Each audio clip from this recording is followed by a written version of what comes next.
luqadda ayaa ah habka ugu muhiimsan ee wax isugu gudbiyaan aadanaha oo ka kooban ereyada loo isticmaalo hab habaysan iyo hab caadi ah oo lagu gudbiyo hadal, qoraal ama tilmaam.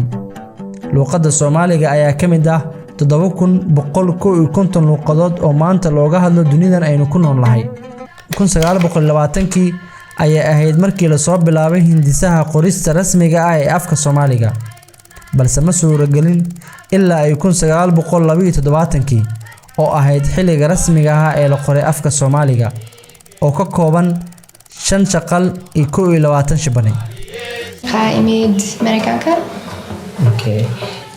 halkeed u socotaa?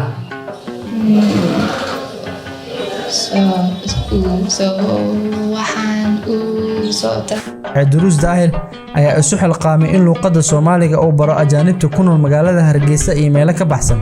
Waxa uu galaa fasalo online ah. 3 sano ka hor waxaan la shaqayn jiray dad ajaanib ah oo aan luqadda af Soomaaliga ku hadlin. kadib waxay ku soo dhacday fikradda ah inaan dadkan af Soomaaliga aan bari karo. Af Soomaaliga ayaa lagu dhigaa dugsiyada hoose ilaa sare, laakiin taasi kuma filna oo ma ahan mid horumarsan oo ay fahmi karaan dadka ajaanibta ah. Waxa uu u sameeyay manhaj aad loo fududeeyay si ay ugu sahlanaato fahmideeda. maadaama uu jirin manhaj looga dhigi karo qof ajaanibi, waxaan soo qaaday buugaag kala duwan oo kuwa naxwaha isugu jira. waxaan u sameeyay inaan si gaar ah ugu dhigo qof walba kolba halka uu doonayo inuu luqadda xooga saaro af Soomaaliga.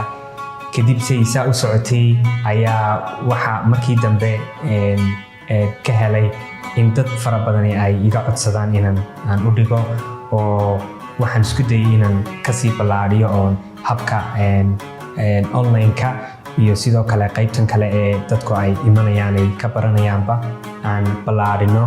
halkaasi oo ay dad kala duwan oo ajaanib ah iyo Soomaaliba isugu jira oo qurbaha ku koray ay soo codsadeen si ay wax uga bartaan af Soomaaligan ay u bartaan. hadda alxamdulillah dad fara badan oo qaybta online-ka iyo qaybta kale ee Hargeysa ku taala ee laga baranayaba yimaadaba jira oo isugu jira dad hay'adaha waddanka jooga ka shaqeeya, kuwa kale oo la jooga dugsiyada oo macallimiin ah oo ajaanib ah, iyo hadda oo ay u badan yihiin dadka diasporada ah ee waddanka xagaaga imaada soo xagaa baxa. dal waliba oo dunida ah waxa uu xusul dub ugu jiraa inuu horumariyo luqadiisa oo u gudbiyo ummadaha kale.